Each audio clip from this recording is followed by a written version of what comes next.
everybody, this is Gene Curl. Thanks for stopping by to check out my video. If this is your first time here, this is the third part of a multi-part series. If you haven't seen those first two videos, you may want to visit those either after you watch this one or before, but that way it'll make most of my story make more sense.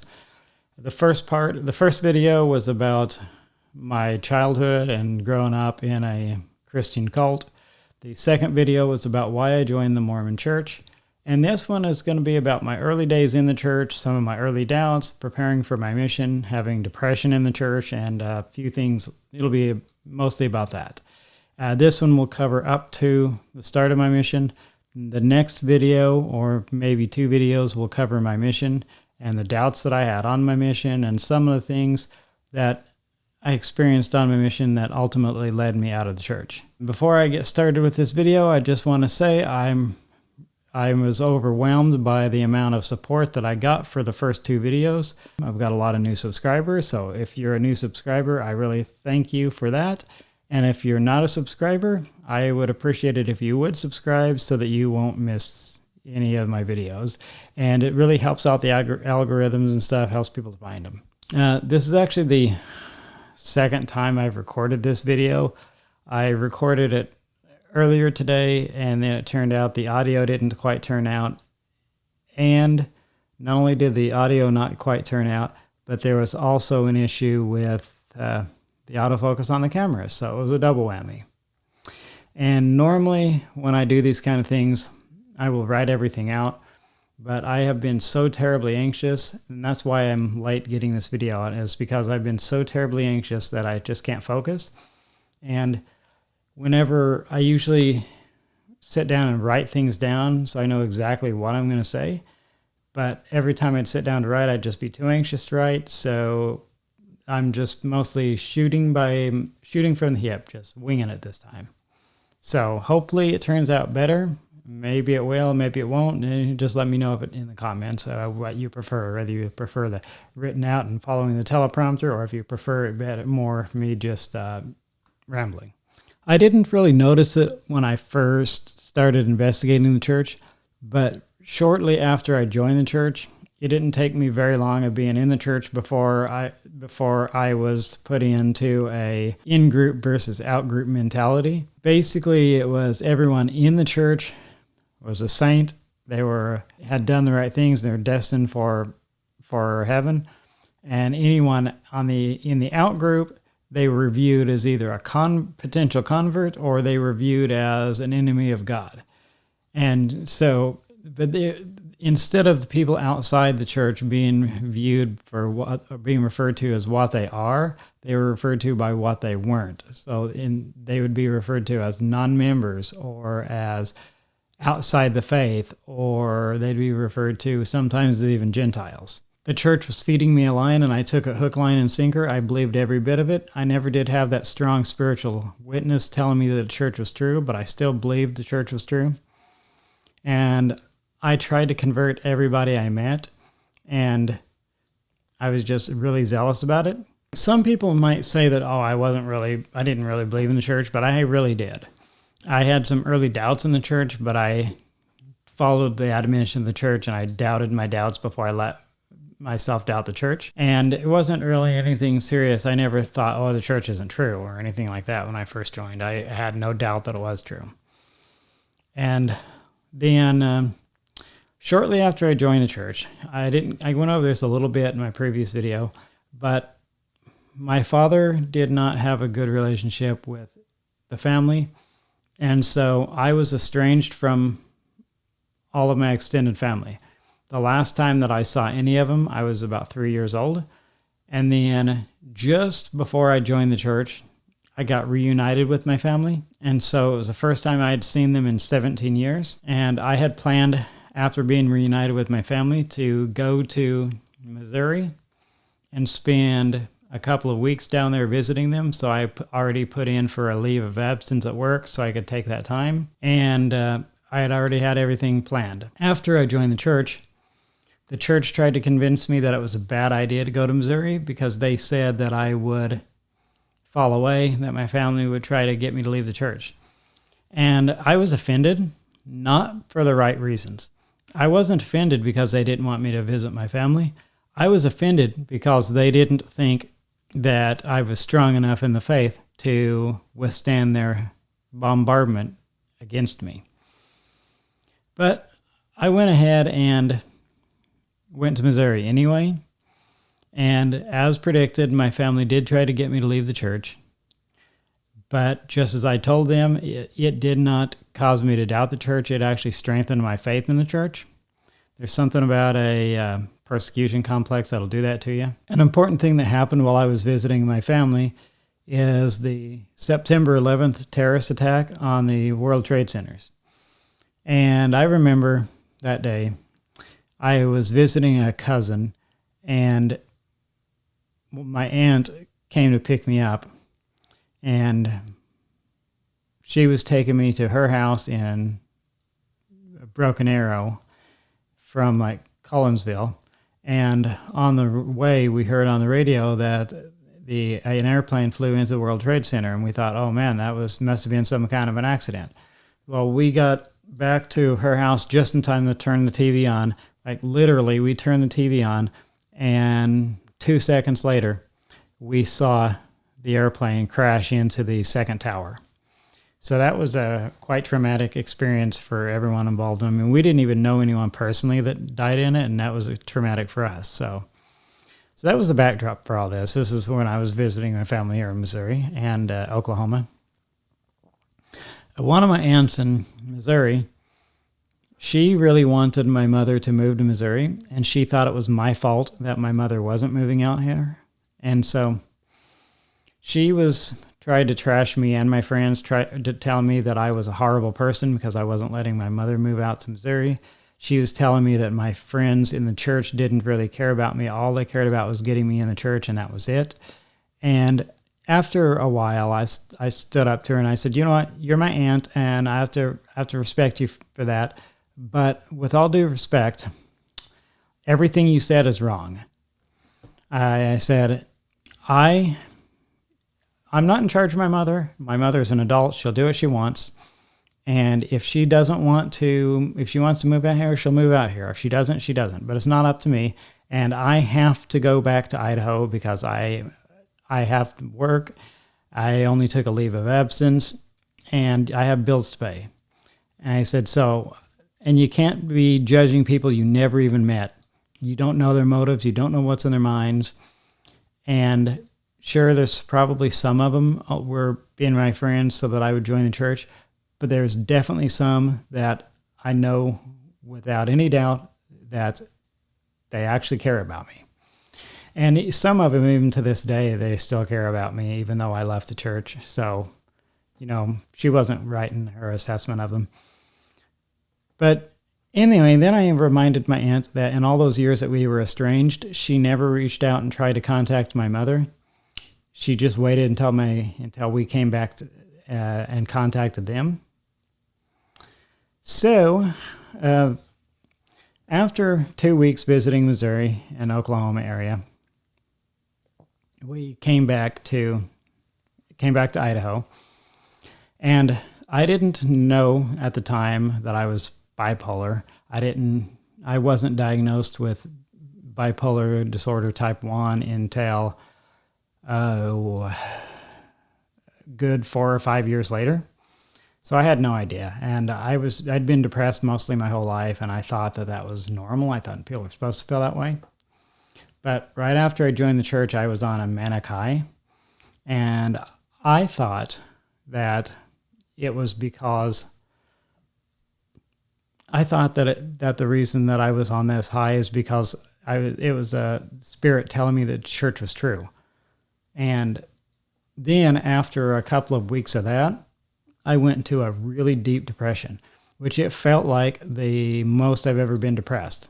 But it really wasn't. It's like if you're on the ground level and you go down to the basement, it seems pretty far. But if you start out in the attic and then go down to the basement, it's a lot farther. And so the low was so far down from the high, and that's really what did it for me. And I didn't know who to talk to. I didn't even consider talking to a therapist or anyone because It's just something that I didn't do. No one in my family did. And so I thought, well, I'll talk to the bishop. And I went and talked to the bishop, and his full-time job is he works for the church educational system. He was a seminary teacher, taught seminary at the local high school.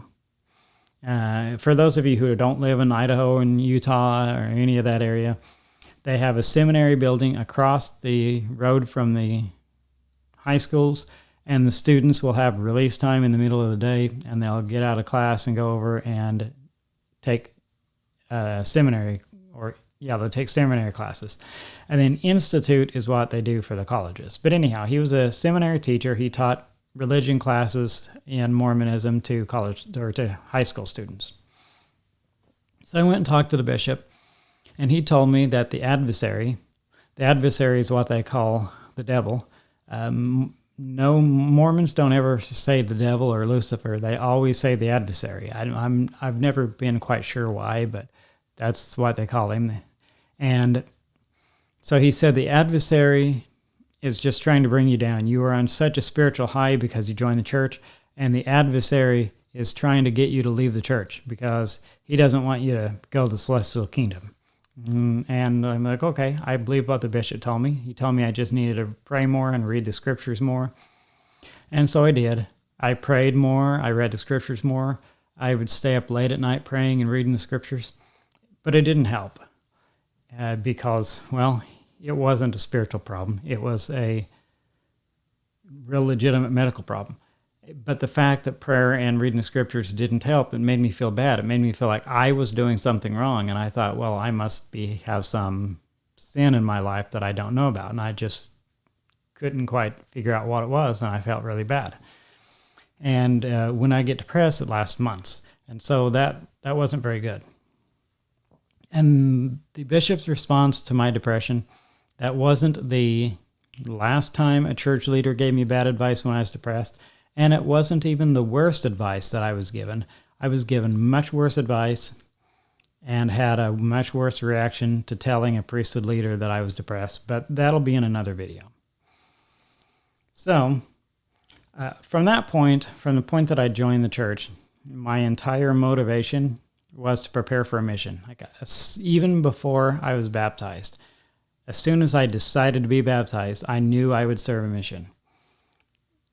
Because of a couple of reasons. They said every worthy young man is expected to serve a mission. So I knew it was expected of me. But I also felt that I owed it to the church because I thought the church saved me, and therefore I have to pay back somehow. So I need to serve a mission. So there was those two things. But then also, the other reason that I wanted to serve a mission is that I was really parentified by my mother, and she was also pretty controlling at the time. When we had issues with my father, she expected me to be her protector and stand up against my father, while at the same time, she treated me like a child. And that didn't work for me. And I thought, well, it's probably better for both of us if I'm away from home for a little while. My mother actually never wanted me to serve a mission. I'll get more into this more in my next video, but my mother never actually wanted me to serve a mission. She never actually believed in the church so much. And my sisters really didn't either. They all got baptized after I did. But anyhow, so those are big reasons why I wanted to serve a mission. And the most important reason that I decided to serve a mission is that it felt like it was my obligation. Now, don't get me wrong. I was the absolute best missionary that I could possibly be. I followed all the rules. I went above and beyond. I thought, every day on my mission, I acted like it was my last day on earth, and the most important thing that I could possibly do was to bring somebody into the church. And so that's what I did every day. And so from the time I joined the church, I started studying everything I could about the church. I read all of the standard works. I read the Book of Mormon several times, but I read all the standard works at least once.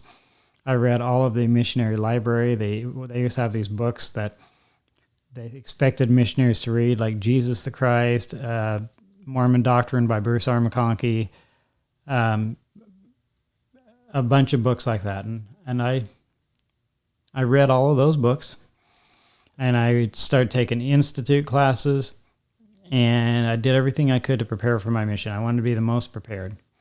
In my ward, I was called to be a ward missionary, so I went on team-ups with the missionaries all the time. And honestly, I was shocked and appalled by the missionaries.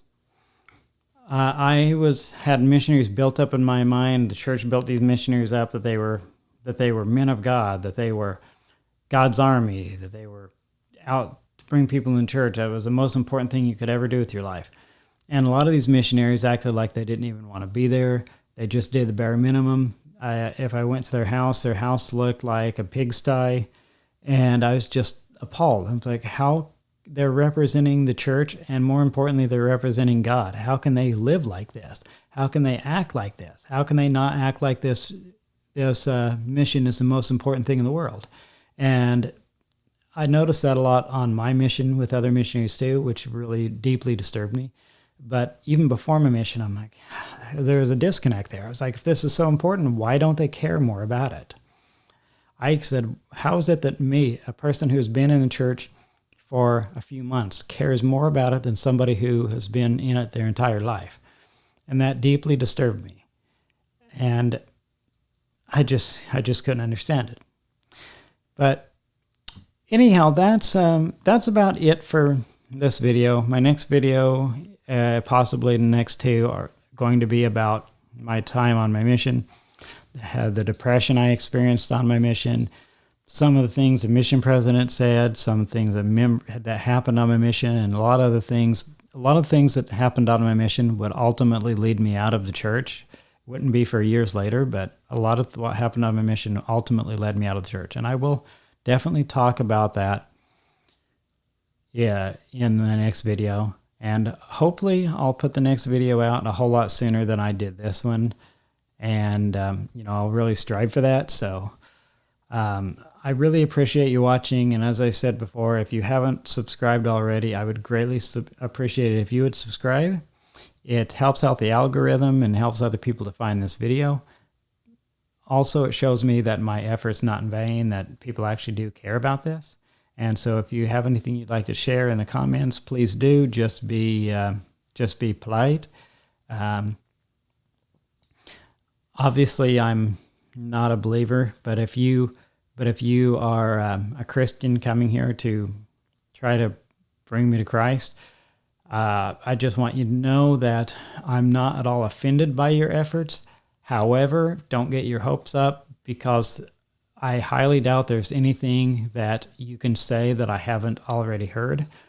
I did not leave religion because I cared too little. I left because I cared too much.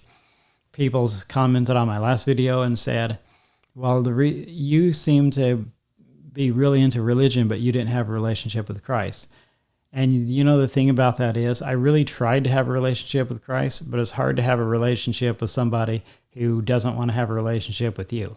I did all the things that it would have been required to have a relationship with God, but God never manifested himself to me. So either God doesn't care about me or he doesn't exist. One of the two. And either way, I'm not too worried about it, because if I tried all those years to have a relationship with God, and God either through non-existence or through apathy decided that he did not want to have a relationship with me, then that's all I can do, and I'm just not going to worry about it. So, but I guess to say, I really appreciate you coming to watch this video, and I hope you stick around for the rest of this series. And that's it. I'll catch you in the next one.